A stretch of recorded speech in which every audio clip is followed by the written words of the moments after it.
Yes, for participants, Martin has just shared the request to record. So if you agree with that, please let us know. Press OK.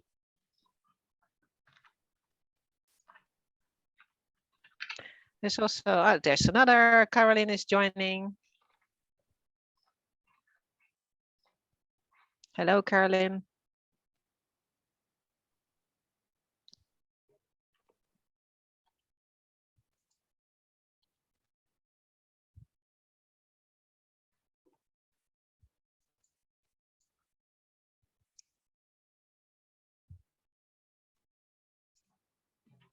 Okay, I think we're about ready to start, right? Marguerite, I think so. Leah, I agree. Are you ready? Okay, hello, welcome everyone to this webinar. This webinar is part of a series of webinars that is organized this year again by the members of the UP Global Working Group on Salutogenesis. My name is Laura Bouwman and I work at the Health and Society Group of Wageningen University. And my co-hosts are Marguerite and Leah. So Marguerite, can you introduce yourself? Yes, hello everyone. I'm Marguerite Daniel and I'm at the Department of Health Promotion and Development at the University of Bergen in Norway. Hello.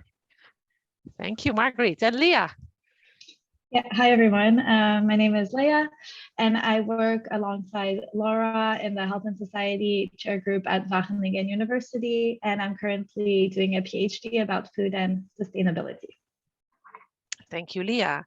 So today the intention of this webinar is to explore together how permaculture design can provide for new resources for coping with climate anxiety in a salutary health promotion way. And what that exactly means, Marguerite will explain in a few minutes. And what we will focus on today is exploring 3 types of resources from permaculture. And the first one is observing nature. And the second one is abundance thinking. And the third one is working with nature. And in the upcoming 2 hours, we will do the following. First, Marguerite will provide us an introduction on the state of the art about climate anxiety, because this is a rapidly growing source of stress.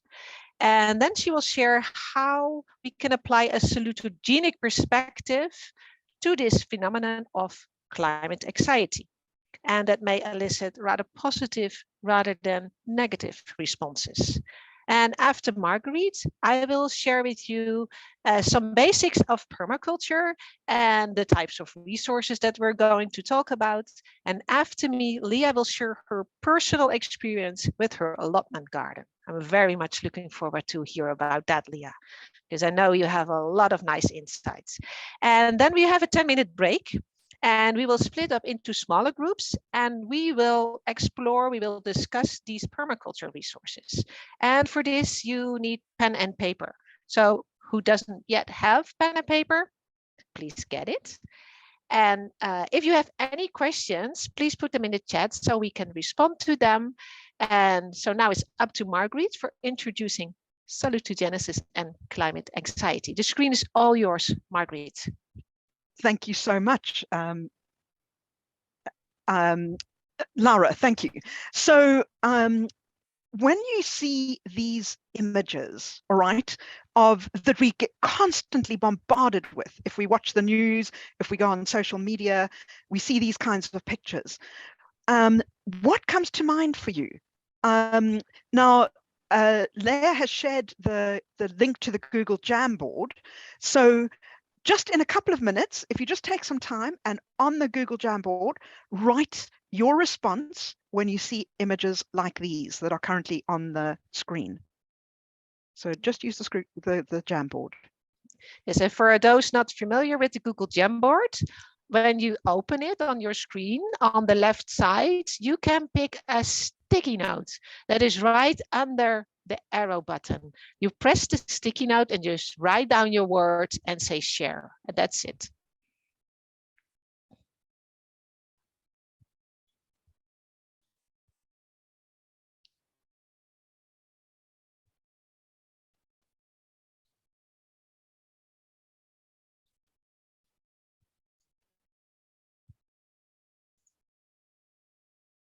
So we see words like fear, that it's overwhelming, that we have hopelessness, concern, it's frightening, it's uncontrollable. So these are the kinds of things that we experience when we just constantly see, well, we have these, stimuli coming at us from the news and from, from social media and pictures sent by other people and so on. And there's a really nice website that Neil Hadaway has produced, which I'm going to show you a little bit of. Sorry, now this isn't working. Oh yes, here we go. Can you see that? Laura, can you see it? Not yet. Okay. Not yet. I think I've got to remove my Google Jamboard first. You have to share another screen. Oh, I have to share another screen. I think so, yeah. Okay. That's okay. Well, I won't show it, but the link is there for you to go and have a look at. And what he does is he explores in a pictorial way climate scientists, so people who are really at the cutting edge of finding out about all these things that are causing us anxiety. And he interviews them and takes photos as they're talking. And it's the same kinds of words that they come up with. It's the anxiety, it's despair, it's outrage at times. Sometimes it's even decoupling, people talked about, where they have to just switch off because they're just constantly dealing with all these dramatic and terrifying facts that they keep finding. Now, eco-anxiety has been defined as the unease or apprehension about current and future harm to the environment that is caused by human activity and climate change. And obviously climate change is an extremely long-range event, but we're now really feeling the brunt of it. And so these concepts like eco-anxiety, climate anxiety, environmental grief are becoming more and more common. And psychologists are finding that they're having to deal with it more frequently. In fact, and these two articles that I refer to at the bottom of the slide, if anyone's interested, I can send those, greater links for those, better links for those. But climate anxiety and environmental grief is one of the most rapidly increasing forms of stress in society today, especially amongst children and youth. And the trouble is that it has many pathogenic outcomes. People feel guilty. There's intergenerational blame where the youth are blaming their parents for what has happened and saying, your generation has created this, but we're the ones who victimized by it. We're having to deal with it. And so, that disturbs the generations as well. There's breakdown, and there have even been cases of suicide. So you can see that it has incredibly negative consequences. So what we want to do now is take a look at it through the eyes of salutogenesis. And for those of you who are not familiar with salutogenesis, I'm going to go through a little bit of the theory. So salutogenesis is a term that is coined by Aaron Antonovsky, and really he's looking at what creates health. How come some people are healthy and do well when the vast majority of people do not? And this is the question that he asked: what enables a move towards health? And the first thing is that he defined health differently to the way most people define health. So instead of saying it is a dichotomy between being either healthy or diseased and ill, he said, no, we're on a continuum. And the H- end is what he called the dis-ease end. And the H+ end is what he called the health ease end. And basically, he said, what we would like to do is move towards that health end. And he was he used information and communication theory, actually. And he said that, when we get a stressor in our life, it's like a stimulus. And that stimulus or that stressor causes tension. And then we've got to respond to that tension. But where, again, he was unusual was that he said tension doesn't always turn into stress, which is pathogenic, but you've got a choice. You can respond in that way, and it can lead towards breakdown, or you can respond in a salutogenic way and move yourself towards the healthy end. So now, if we just consider this in connection with climate change and environmental destruction, that's a stressor, as we were saying before, that we see constantly on our screens. We just can never get away from it. So we're constantly receiving the stressor, and it turns into tension. And I'm labeling here that that tension is climate anxiety. So what do we do with it? Well, if we give in to all those concepts that we were talking about, the outrage, the despair, the guilt, the intergenerational blame, if we give in to those things, unfortunately, we're going to move towards the breakdown end, to the pathogenic end. However, in this webinar, what we're really talking about is how could we move towards the health end? And we're going to focus on one possible solution, and that is using nature-based solutions like permaculture to move us to health and positive well-being. So we're stimulated by this negative stressor. It causes tension, but we want it to move us towards health and positive well-being. So Antonovsky also said that life is inherently full of stresses, but those stresses can be salutary. They can move us towards health. One key concept within the theory of salutogenesis is something that Antonovsky called the sense of coherence. And it's defined as a general orientation on life, the way that you approach life in total, that general orientation on life, basically that things will work out as well as can reasonably expected. And he identified 3 dimensions to the sense of coherence.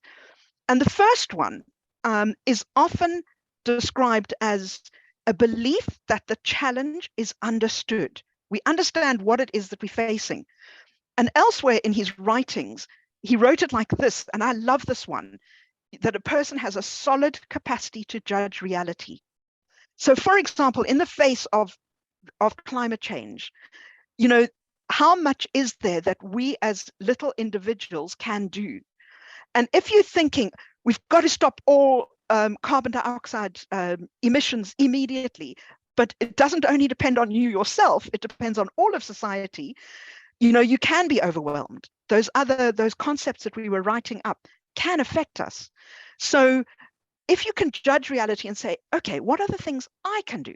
And you alter your expectations to fit the reality of what is possible, that's comprehensibility. The second dimension that he mentioned is that a person with a strong sense of coherence will not feel victimized.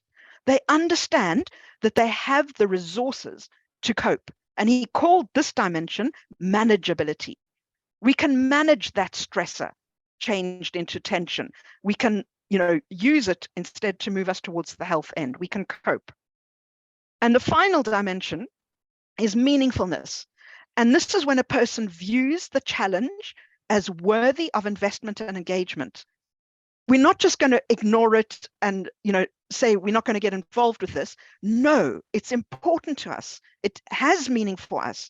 And perhaps it's because we want the world to be livable for our children and our grandchildren. Or it might be, you know, that you just love nature and you can't bear to see it being destroyed. There may be a whole lot of different reasons that give you meaningfulness, but it means that you are going to engage and you believe that it is worth getting involved. Another key concept from the theory of salutogenesis is generalized resistance resources. Now, if you just look up the word resource, you get this kind of definition, something that is a source of help, information, or strength.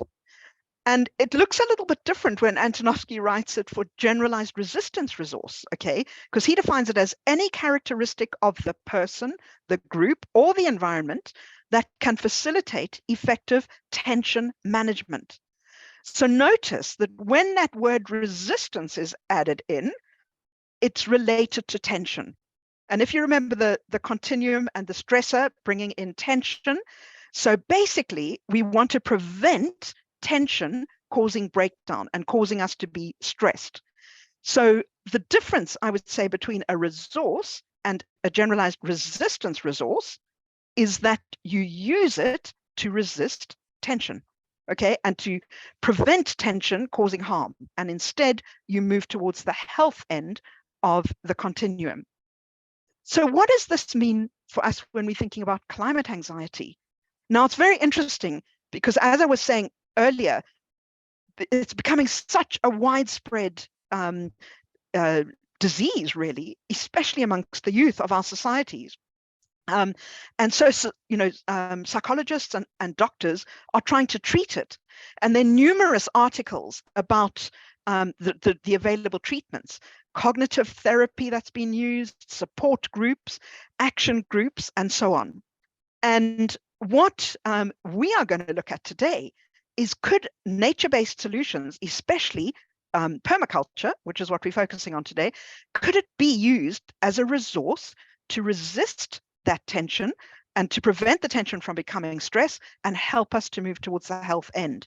And now I'm going to hand over to Laura to tell us more about just before that, a summary. You have sorry. another one. You have know, another I've one. got Your more, your yeah. nice one. Really Yes. nice one. Yes. Okay. So here you have a tiny little balcony, but it's full of flowers. So just to sum up then, climate anxiety is a tension that arises from the constant stresses related to climate change and environmental destruction. And if we look at it through a salutogenic lens, we understand that that tension doesn't necessarily have to be pathogenic and cause us to go to breakdown. It can be salutary and help us to go to the health end of the continuum. And yes, the salutary response moves us to the health end. And now it's Laura's turn. Definitely. Thank you, Marguerite. So I will try to take you along with what I can call my permaculture exploration of the past years. And some of you may have heard of permaculture, and some of you may also apply permaculture principles. For instance, no dig in the soil in the garden, but leave the soil alone, or plant a mixture of plants because the plants can help each other. Or maybe you are going to create a nice habitat for all these pollinating insects in your garden. I guess all of you who joined have some interest in permaculture or nature. And I'm looking forward also to share about that in the smaller groups. And permaculture design is actually a method for using nature as a design guide for sustainability. And it started somewhere in the 1970s, and it was a response to the destruction of environments and economics by modern farming practices. And the ideas and principles from the natural ecosystems were applied to gardens, to farms, but also to living spaces, to communities, which had the aim to grow food more sustainably, but also for growing people and communities more healthily. So already in the 1970s, permaculture viewed a crisis as a turning point for positive change. And that this has been really the starting idea for permaculture for a long time. And this is also one of the reasons that we decided to organize this webinar, because we saw a lot of the same ideas in salutogenesis as in permaculture. So permaculture is about this shift from working against nature, and which may lead to destructive practices and result in these bushfires or floods like Marguerite was showing the pictures about, to working with nature. And it aims to restore and to protect natural ecosystems and, of course, the basic resources of life. We all need soil, we all need water, and we all need biodiversity. And in 2020, right during COVID, I started to do my permaculture design course. And I did this with a lovely lady, a real expert in permaculture, and her name is Heather Jo Flores. And Leah, can you share the link to her website? Because I did the paid version of the course, but she also has a wealth of free resources. It's amazing what she offers. She offers free courses, free books, everything about permaculture. So for who's interested later on, you can check out this link. And it's only one of the people that are very active in permaculture. And my intention with doing this design course was to create a design for a large garden that I had in Wageningen and transform it to a place where I could simply enjoy life in tune with nature and together with my family and friends. And the very first permaculture resource that I applied for creating this design was observing nature. And in the picture on the screen, you see me heavily investing in this job. It was a really heavy task, as you can see, observation. And what did I do? I observed where did plants grow well and where did they not grow that well? And which direction did the wind come from? Where were the water flows running through my place? And which pattern did the sun take from early rise to later in the evening when the sun was coming down? Which side? Where was the shade? Where was the full sun? And I also, of course, observed the creatures that lived or visited my garden. And this included the animals, but also, of course, the people. And I can still remember that some colleagues joined me to the garden, and some of them were like, oh, wow. And some of them were responding, oh no, this must be so much work. So that already different meanings. So Marguerite, the next slide, please. Thank you. So after all this observation, I dove actually into the wealth of information about how to design a healthy, sustainable ecosystem in my garden. And reading about this, I noticed more similarities between the salutogenic approach and permaculture approach, because both approach a positive change from a systems perspective. And they consider all the elements of the system being connected and influencing each other. This is one of the key ideas from permaculture as well as salutogenesis. So I dove more into that. And if you look at the pictures, you see me trying to become part of this ecosystem and creating positive change. And from the left, this is somewhere I think very early spring. I am sowing seeds. And in the second picture, you see me noticing that although I really prepared where to sow which plant, plants have their own ideas about where to grow. So I was surrounded by an abundance of different plants. Some I could eat and some I definitely didn't want to eat. Then I proudly present my color for summer harvest, and I prepare and share freshly picked apples. And in winter, of course, I had to collect all the leaves in the garden to turn them into compost, like the best start for the next year. And all these efforts led to really a green paradise, an ecosystem where plants grew abundantly and where also me and my family and friends have spent a peaceful, happy, and very healthful moments. It was really a very special place. And applying this systems thinking has also changed my mindset about all the animals in the garden, because I started to see the interconnectedness between everything and everyone, not only people, but also with the little animals. And on the left, you see a huge toad that scared me actually at first, because it suddenly showed up when I turned the compost hive. But then I realized, okay, I'll leave it be because it will eat a lot of the mosquitoes and make it for me a lot more pleasant to be there in the evening without being bitten. It was an important part of the ecosystem that I never had been thinking about before. And at the middle picture, what you see, this caterpillar, it's an amazing one, a huge one. And it is the caterpillar of a very beautiful butterfly. It's the Queen's page. You see the picture. And that is one of the, actually is the biggest butterfly in the Netherlands. And this little caterpillar practically ate all my fennel because they love fennel. So I didn't have any fennel to eat, but for weeks, I've very impatiently waiting for this little caterpillar to turn into this butterfly. And I did see one, and it was magnificent. It's amazing. And the other picture shows a flower, my favorite, the sunflower. And although I love to have flowers in my house, I didn't pick it because I really enjoyed the butterflies and the bees and the wasps feeding on it. And I know all these little creatures are crucial for my garden because they're pollinators. And later in the season, I also enjoyed very much all the little birds that were feeding on the seeds of these flowers. So it kind of changed my mindset about seeing all these different elements of the ecosystem and how we all are connected.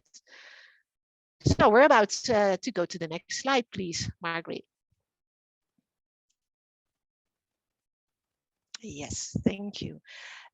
So after observing nature and having a lot of work in the garden, I want to share another permaculture resource, and that is about thinking differently, thinking in a different way. And it's one of my favorite resources, and I did come to this book quite recently because I read about it in the book. It's called 7 Ways to Think Differently. And it is from social permaculture expert Louie McNamara, an amazing woman who's really huge advocate for bringing positive change in this world. And she collected 7 ways to think differently from her observations of nature itself. How does nature think? Let's say, and also she teaches a lot of courses on permaculture, social permaculture, with people trying to design lives that can be different, also gardens and houses that can be different. And from all these learnings, she got to the idea, okay, there are really different mindset, different ways of thinking behind it. And she decided to collect them in this book. And Lee, I think you already shared in the chat the link to the book. It's a cheap book. It's easily available. And there's 7 ways of thinking differently, but I will only share with you the first one. And before I will talk about this, I will like to ask you to go again to the Google Jamboard and then go to the second page. Leah, maybe can, oh, you shared again the link. Perfect. There's another link to the Google Jamboard. And on this second page, you see a picture of my garden when it was still in the very early stages. And I already planted my favorite flower, a sunflower. And I don't know if everyone saw it, but as a preparation for this webinar, we ask you to think about what actually is my favorite flower or my favorite plant. So maybe some of you did and some of you didn't, but now you have a little bit of time to think about it. What's your favorite plant or flower? And if you want to share it, please put a sticky note with the name of the plant, or even nicer, share the picture of the plant on the screen and put it in the garden. I already see one. I see how do you call that in English? A vlinderboom. It's a butterfly plant, right? Yes, there it goes. Yeah, hibiscus. And other people, maybe you even took the real plant. Then just show it on the screen, please. Who brought a real? Oh. Whoa. Nice. Ah, the garden is spinning up pretty well. That's good. Don't need any planting anymore.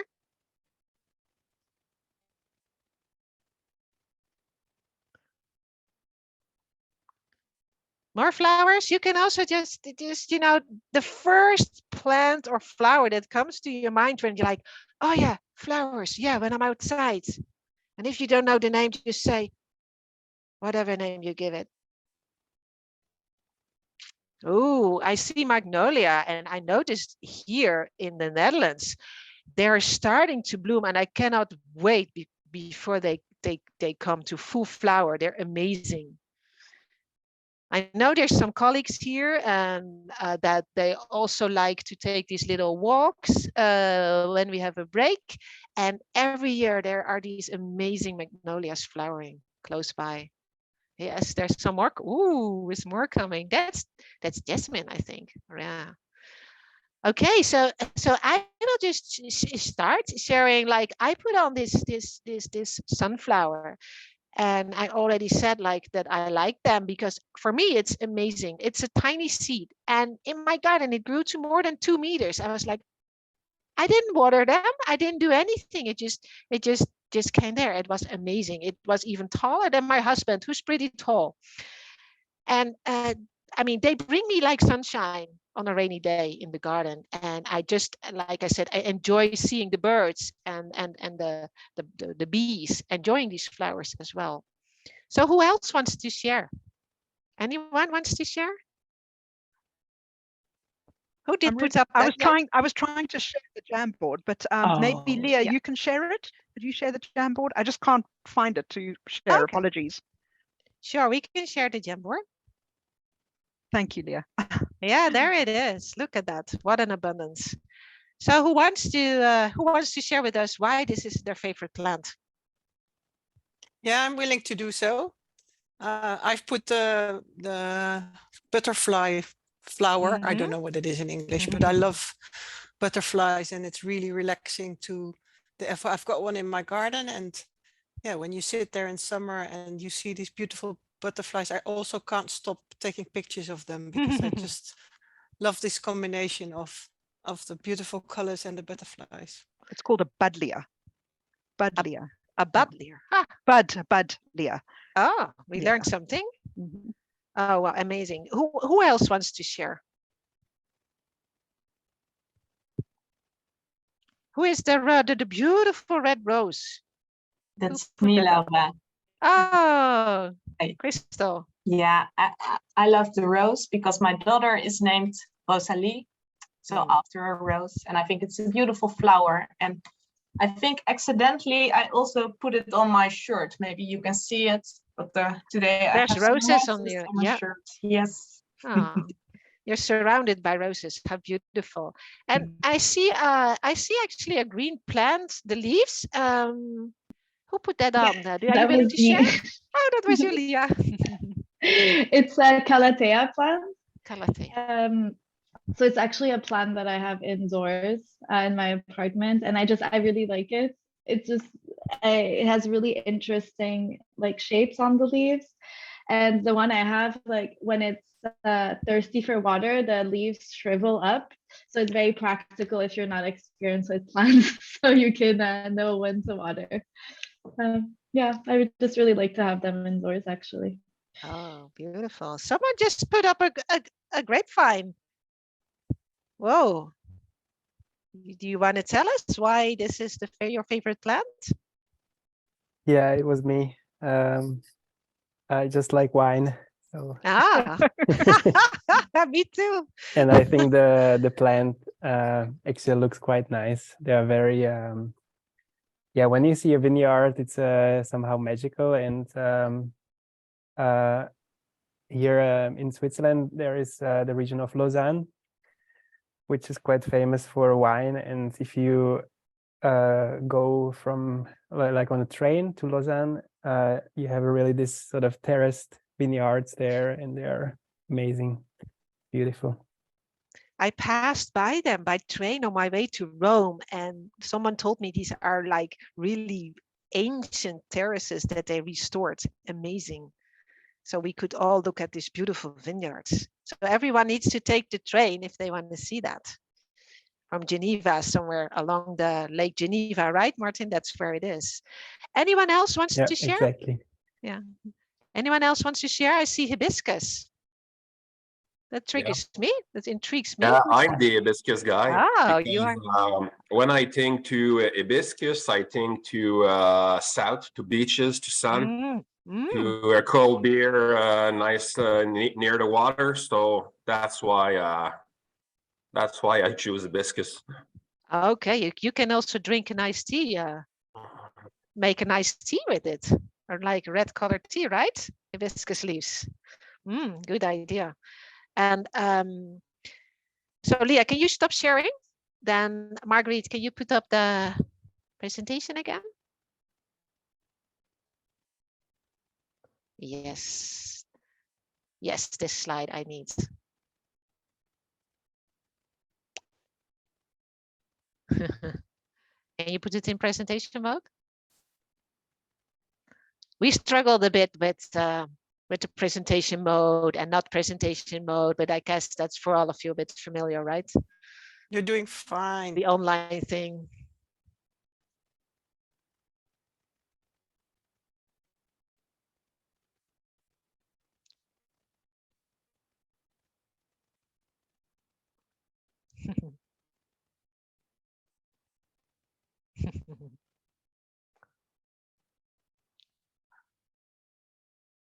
Is it still the wrong one, Laura? Yes. Okay. In the meantime, let me try and change it. In the meantime, I see Dr. Ananda sharing that he put up the lotus, but it needs a pond, yes. And for him, it symbolizes life of transcendence. That's beautiful. That's a lotus flower is of course a beautiful flower, definitely. Did it come up the right way, Laura? No, sorry. Oh, I'm so sorry. I don't know what to do. Oh, okay. You can also just stop sharing. I will just talk about it. It's no I think, problem. sorry, Margaret, that there is like an option to swap this place. You have to Yes, just I did click on that and it didn't work. Okay, let me try again. Try again. Yeah, now it's good. Yes, perfect. Okay. There we go. There we go. There we go. Thank you, Martin. Okay, so from the flowers and the plants that we just shared, we can see that everyone has attached a different meaning to the plant, and that there's so much, let's say, abundance in colors, in forms, and also in these meanings that the plants have for us. And that is about abundance. For me, also seeing all these beautiful plants put up by people, it's abundance, like the richness that these plants offer us. And it is about nature creating surplus, like the sunflower produces way more seeds than it needs to reproduce itself. And perceiving this abundance is for many people not a regular way of looking at the world. Very often, how we perceive the world is from scarcity, from the idea that we don't have enough, there is not enough, or even maybe we are not enough. And also this way of thinking is nowadays very much fueled by, for instance, marketing efforts that want us to believe that we have a lack of money and we'll have a lack of material capital and we should have more things and we should have more money. And what would happen when we observe with another attitude, an attitude of appreciation and gratitude for the abundance within ourselves and outside ourselves? And when we see inside ourselves our own skills, our own talents, our own purpose, and when we see not only financial and material capital as important, but we start and see, for instance, the social and cultural capital that is captured within groups and shared by stories. And thinking like this may improve our sense of security and satisfaction with life. And that is not so when we think from scarcity. When we think from scarcity, we can feel like we are not enough, we don't have enough. Natural resources are running out, and which may lead to these feelings of anxiety that Marguerite was talking about, being very scared for the future. And from this thinking in scarcity, we may even ignore the needs of those people that genuinely lack basic needs, such as shelter and clean water and food. And And when I'm thinking from abundance, I see this huge pumpkin that you see on the picture that I harvested. Also, it came from this tiny seed, and it has been feeding us for really for weeks, let not say even a month. And even friends could join and enjoy this abundance of this pumpkin that I just got just for free. And also in the middle picture, what you see, it's a black radish that I harvested. And for me, it was amazing. I mean, it was this little vegetable mimicking and friends embracing each other. And it reminded me that so many people joined me for enjoying this search for a more sustainable life.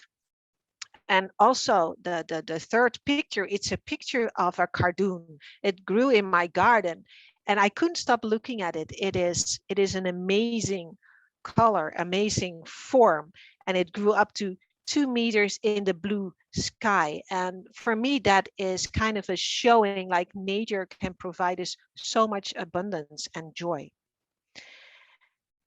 And so from this third or second permaculture resource, we actually will go into the third resource, and that will be presented by Leah.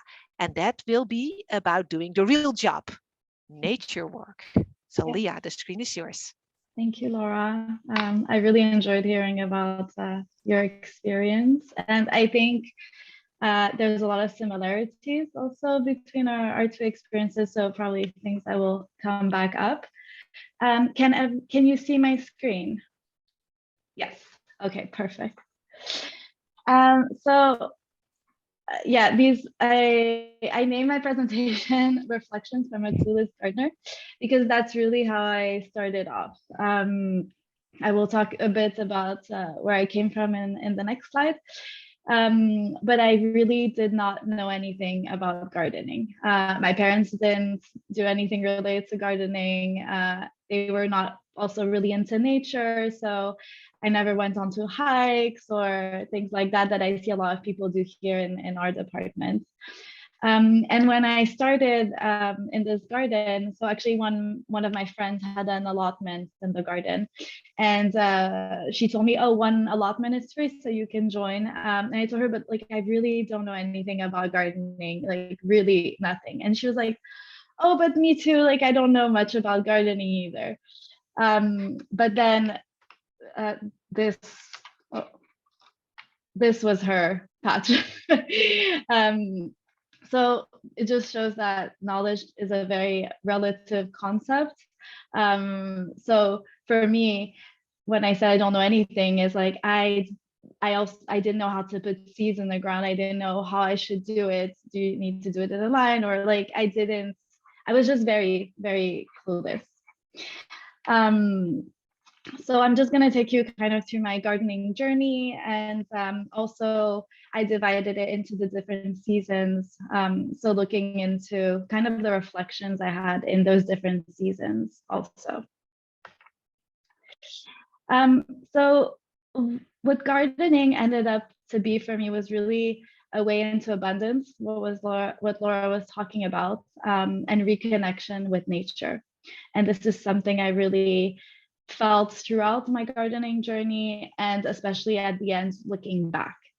So I originally came from the suburbs of Paris, and the place where I live is actually, there's a big forest next to it, but I felt I was living in parallel with nature rather than in nature or with nature, which is something that would change with the gardening. So first, let's talk about winter, because that's when I actually started with the garden. So everything was bare. And all my life, I really had an aversion to bugs and insects. And I feel people who grew up in quite urbanized environments feel that, and just feel that, yeah, insects are a nuisance. You know, you see them as just critters that invade your house and disturb your space and peace. So that's kind of the idea I had about insects. But when I started gardening and when we were doing some weeding, so I saw so many worms in the soil, spiders, all sorts of different critters.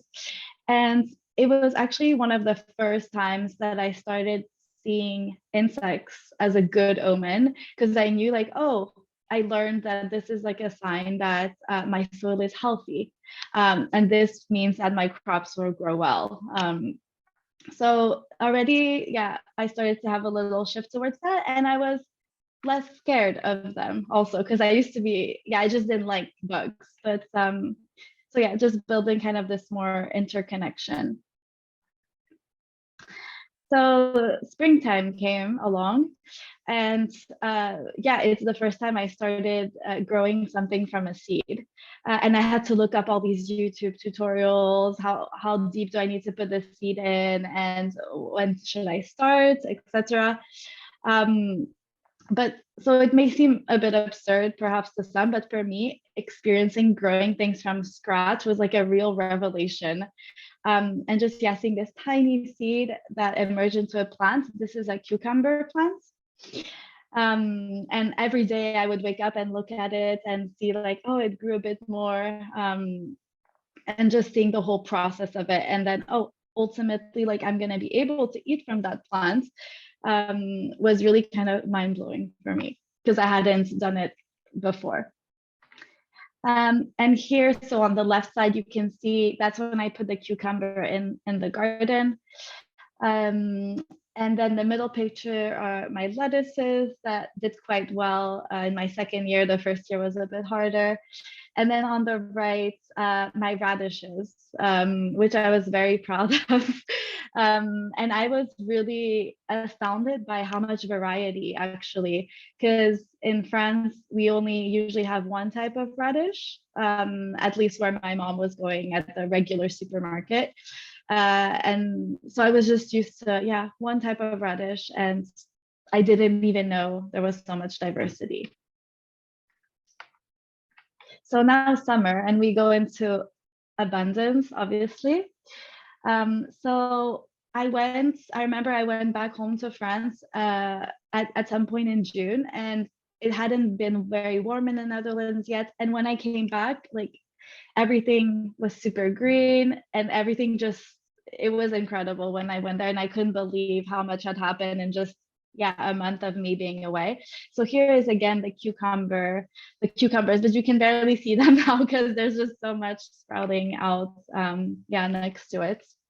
But it really gave me this feeling like, wow, nature is just, it's incredible. And these are some other pictures also in the summer. So on the left hand side are zucchinis, which were planted by my friend who is also in the garden. And finally, you can see my cucumber harvest. I was super proud. And yeah, it gave me really a sense of empowerment that I could grow food. And I was just, yeah, I was very proud of this cucumber because I grew it from the seed. And I also had these little carrots, which were very cute. And again, a variety I had never seen before. I also had some challenges. My harvest was less than I expected, but that's also part of the gardening experience. And here, yeah, on the top right, you can just see that day where I had a really, really big harvest with some zucchinis and the carrots and the cucumbers, which took a long time to eat. And I also shared some, of course. And yeah, here's like just a view from the garden in that summertime. So fall, obviously certain vegetables are grown in fall. So this was a really nice pumpkin. But for me, fall was more like the mindset of thinking of regeneration and having a really appreciation for nature. Now this may sound funny, but so this on the right side is rucola. And I actually didn't know that at the end of the season, rucola would like seed and give me new seeds for the next year. The first time I saw it, I actually asked my friend like, oh, what is that? And she was like, oh, those are seeds. But I didn't know that would happen. So that was really a revelation for me. And just, yeah, it just made me think like, wow, it's just a regenerative circle that I just wasn't aware about. So to summarize a bit what gardening did for me, so it became much more than just learning how to grow plants. And it brought me actually a really great sense of meaningfulness. So the first thing was a connection with the interconnectedness of nature, and Laura also spoke about this. So I think it's really different to cognitively know, okay, this is how people grow things, but the experience of it and seeing with my own eyes was really illuminating for me. Then the awe of diversity. So yeah, like I was saying, I was really faced with diversity I never saw in the supermarkets, and it just made me appreciate those foods so much more, and the different tastes and the different colors, and I just value the ingredients a lot more than I used to. It gave me also a true understanding of the effort that's needed to grow food, and therefore it should not be wasted. I never realized honestly how hard it was to grow food, and I had to put so much effort to just grow bits. So yeah, it just really made me realize that I should value anything that I eat and buy. And it also, doing and seeing is different than knowing. So that's a bit what I spoke about earlier. And I started seeing things interconnected, like in a circle rather than isolated parts. And on a personal level, I just felt proud, really empowered. It gave me a very good activity to do on the weekends, and also some physical activity because you don't feel it. But yeah, sometimes the next day I would be like, oh, like my legs are hurting or my arms are hurting, but it didn't feel like physical activity. It felt very enjoyable to be outside. So yeah, when I was making this presentation at the end, I thought, okay, so how do I make sense of it all? Did this experience help me cope with the stressor of climate anxiety? And I think it's good if you can draw your own conclusions, perhaps relating to my own experience. Yeah, what I can tell you is that I really felt more connected to the planet, more in tune with the cycles of nature, and just reconnected to the environment in a way that I felt totally disconnected when I was in France. Like I was saying, really living in parallel to nature rather than with and in nature. And I think that's really the missing link when you live in an urban area, where the outdoors is like, oh, a nice park, and then you see like insects as nuisance, and vegetables are in nice uniform sizes under plastic in the supermarket. So I think you lose your wonder for nature, and you also take it for granted, because you don't encounter actually what it truly does. So luckily I was able to do this and rediscover how amazing nature is. And this is me in my garden. And yeah, a nice picture of the garden in the summer with the flowers and the bees, which I was like, oh, I'm doing something really good for the bees also with the garden. Thank you so much for your attention. Thank you so much, Leah. What an abundance in your story and on the pictures. Okay, we've been talking quite a long time. So for everyone, it's 10 minutes for running around, getting a coffee, doing the other stuff that needs to be done. And we'll be back in 10 minutes. So we'll be back at 2:05. See you in a bit.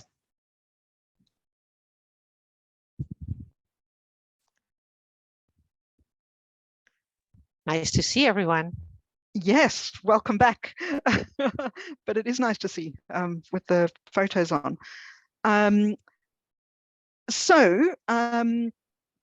What we're going to do now is report back really on our findings. And so if I start and then Lara goes next and Leah goes next. Okay. So we were the group of observing nature, and when we started thinking about the writing process, some of us actually found it quite a difficult thing to do, partly because sometimes we don't even think about this. You know, how do we observe nature? We don't necessarily even think that we do. And but also because writing doesn't keep pace with our thoughts. And we can think a lot farther ahead. So if we're having to write it down, we're not managing to do it. But then we started to really share about the kinds of thoughts that we were having, and really that nature gives us so much enjoyment because of the beauty, and that it helps us to observe in a much greater degree than we previously did. Once we start to notice, we start noticing everything, even the smallest of insects. And, you know, you tap into it, and that it does something for us in ourselves, in our inner beings as well. And then we also talked about our second question was about the seasons. And we know people who just head south to get the warmth when it's the cold seasons up here in the Northern Hemisphere. They don't want to stay in it, you know. But when you observe the seasons, it's incredibly exciting, because there's always something new, and the cycle of nature and the abundance of nature and the ability to adapt to the different daylight lengths and the different amount of light and the different amount of heat and warmth and water. And so by observing, it again helps us to make that connection. And also, I mean, almost everybody mentioned joy when we were talking about these seasons, often associated with activities that we were doing. So skiing in winter is fun. Swimming in summer is fun. But then we also started to realize nowadays, because of the climate change, it also brings a bit of anxiety. When we go skiing and it's mostly artificial snow, or there isn't snow when we would expect it to be, it can bring feelings of anxiety. Is this going to be more and more the case? But to end on a positive note then, the final question that we had is, how can I use my observations? And we were a bit more optimistic about that it can help us to reconnect spiritually. One member in our group is being very active in making podcasts to help people connect to nature, to reconnect to nature and to their inner spirituality, using observation to inspire people. And then also just the fact of trying, you know, because we've observed nature, it helps us to try and live more positively. And so, in other words, being active, taking an active role is something that really helps people. So we ended on an optimistic note. And is there anyone in my group who feels I missed something really important that they want to add? Okay. Right, thank you. So then, Laura, do you want to go? Yes, I will share, and I have shared most of your insights from your group, Marguerite, on the Google Jamboard, so we can see that later. So we were in a small group, and we were journaling about abundance. And the first question was, what is abundance? And it appeared to be not like that easy, and that we all had very different meanings about that. And also we shared like, okay, but it was a good feeling to write about it. Anyway, it was a good feeling to write about it, but we were really sure like what we were getting into with this abundance idea. And what it also led to, what was, I found it really nice reflection, interesting reflection, that it helped journaling about abundance to step into creativity rather than into structured ways of using your cognitive capacity or something. It opened up for more creativity, and it meant speaking from the inside. It felt like that, like, you know, you really had to tap into the inside to be able to write about abundance. And also about abundance, what it is. For one of the members, it was Annika, you shared that it was going outside to a blueberry forest, and that it is amazing that nature produces all these little berries. You don't have to do anything, you don't have to grow anything, you have all these berries that you can pick. They're all over, and she said, like, I just have to pick them. You know, it's like that feeling, like, oh.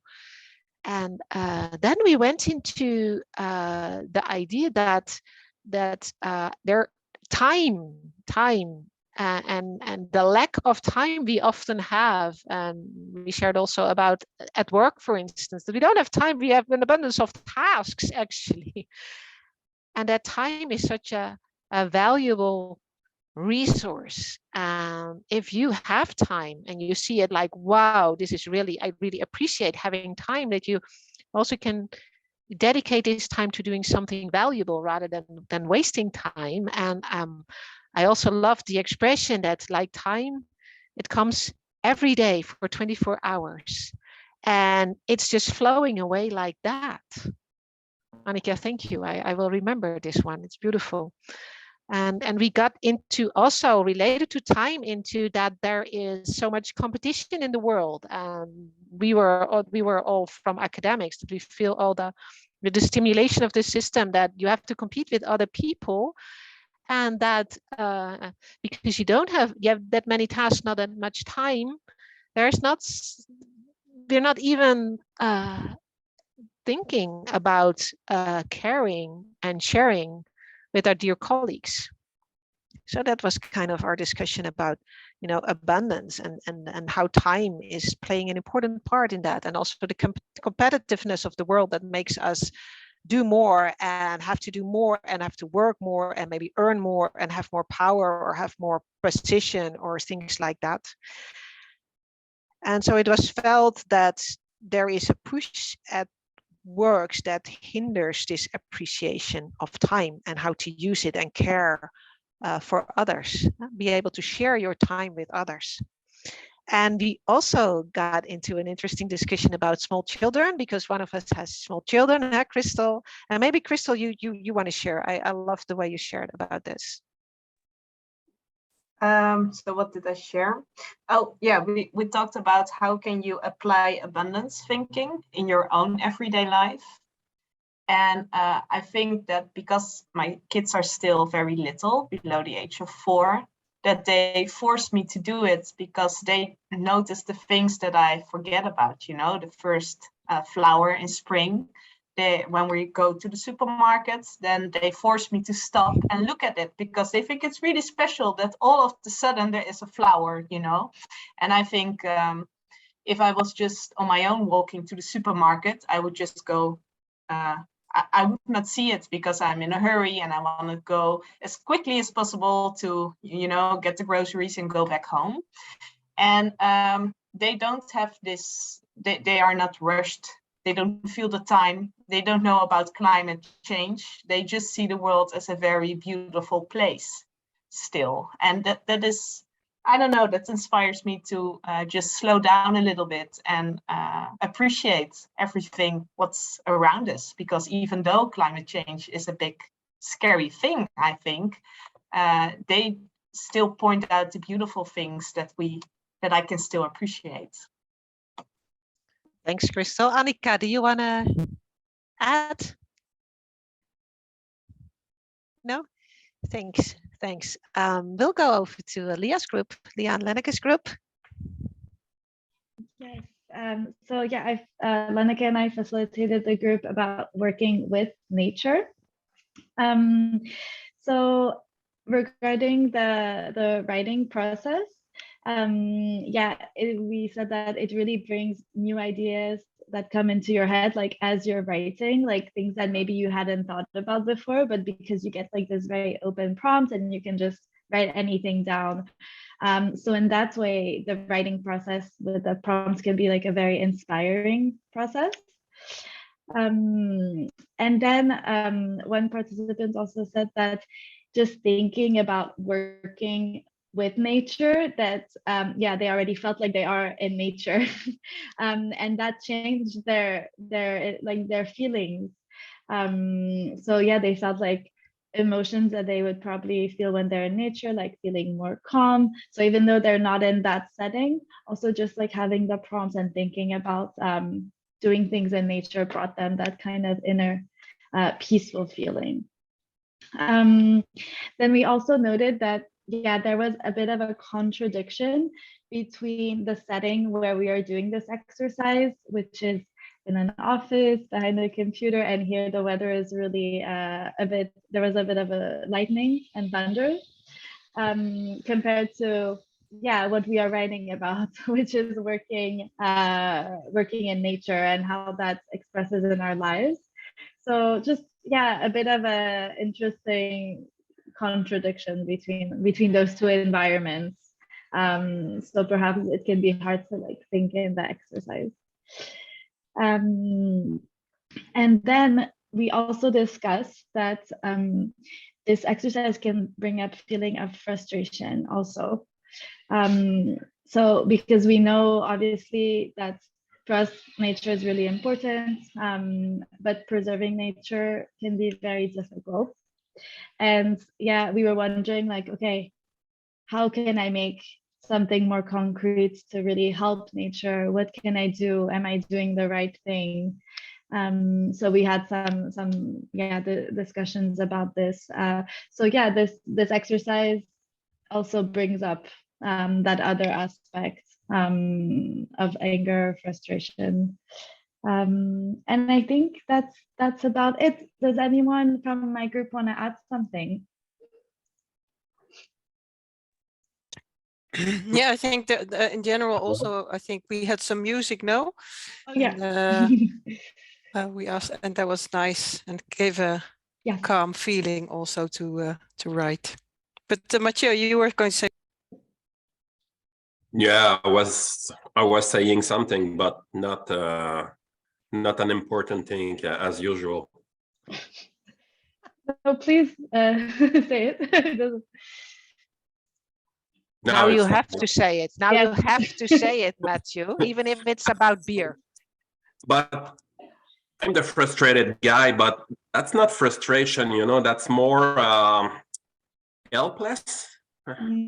Not being able to do something. That's not frustrating me, but I would like to do something, but I don't know how to do something concretely. Yeah. And maybe something was also interesting that we were all from all over the world from very hot to very cold. Yeah, someone that was from a desert area, so very different climate from here in the Netherlands.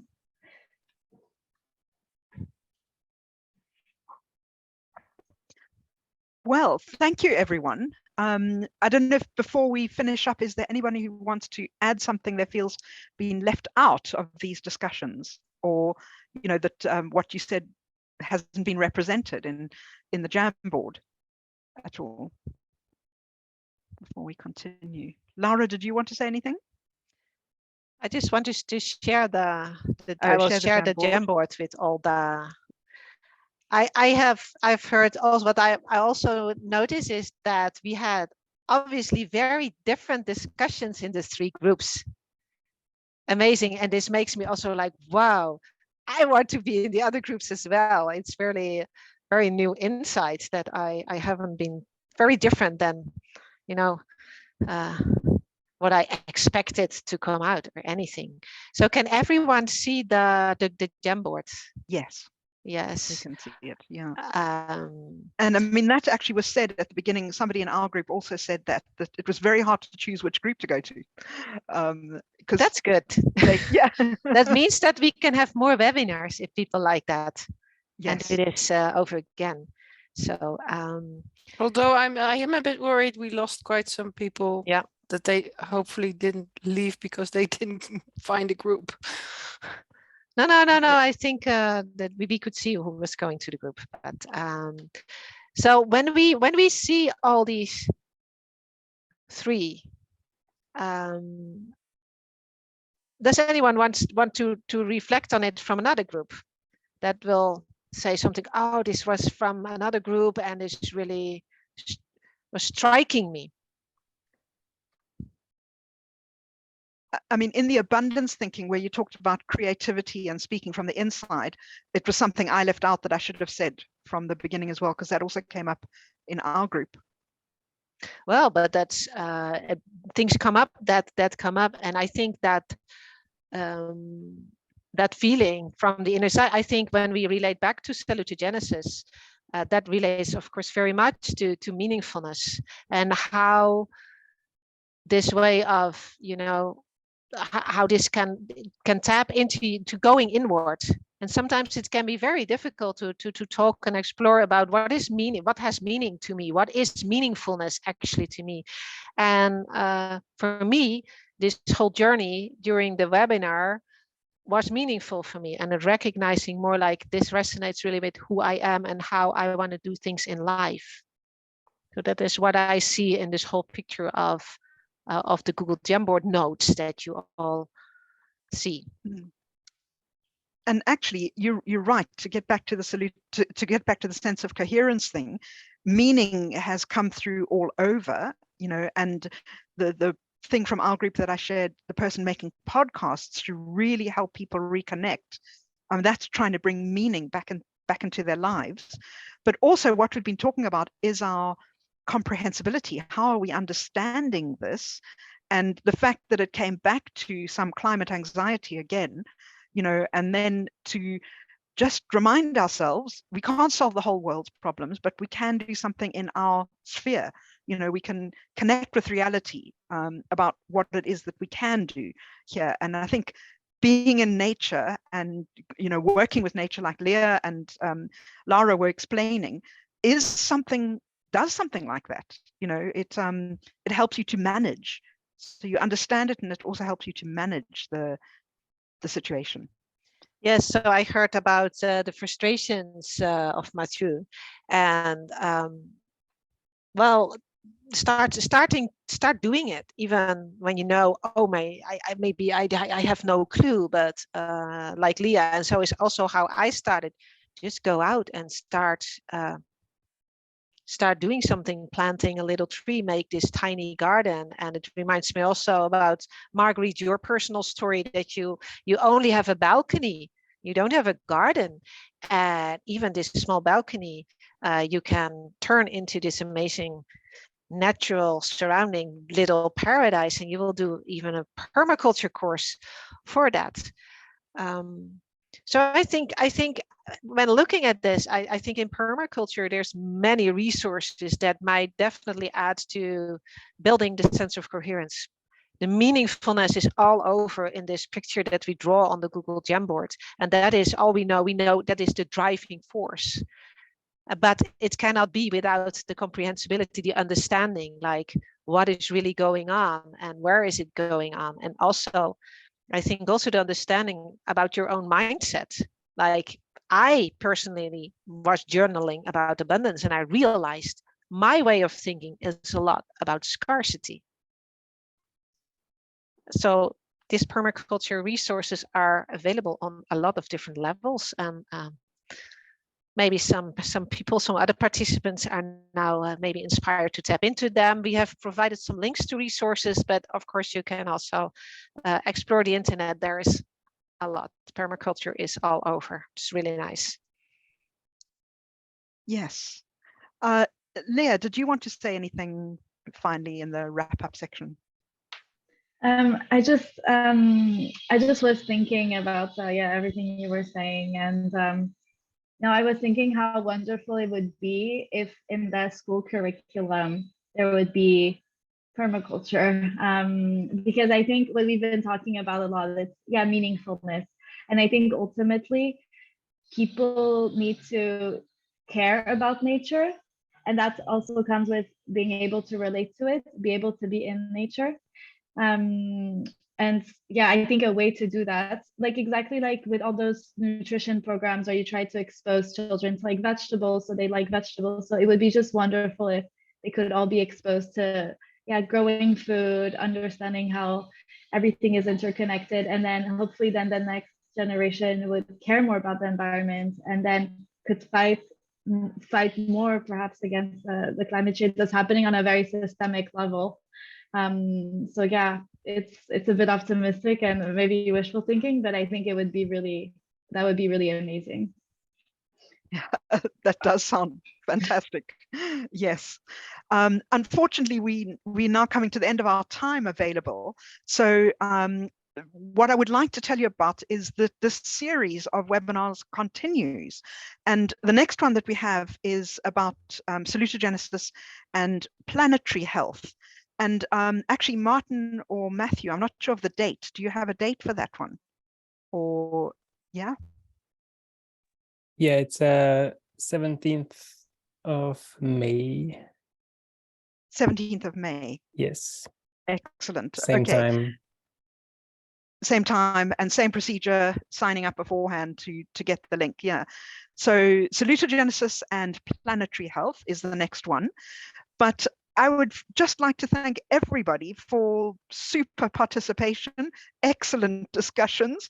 And I would particularly like to thank my colleagues for putting up with my incompetence in the technology. But I can't tell you what fun we've had, the three of us have had in preparing this and finding our photos and trying to make some sort of structure for it and comparing what we've learned and what how we're exploring this thing further. I have to say, Laura's the only expert on permaculture in the group. The rest of us are learning about it. And I hope that you've enjoyed this exploration with us and that you will continue to go further with that. But just to say thank you so much all for participating, and especially for staying on and participating in the groups and contributing to the valuable discussions that we've had and insights and way of understanding things differently from different seasons and different perspectives and different professions and the time perspective. So interesting. So thank you all, and see you again next time. Thanks, everyone.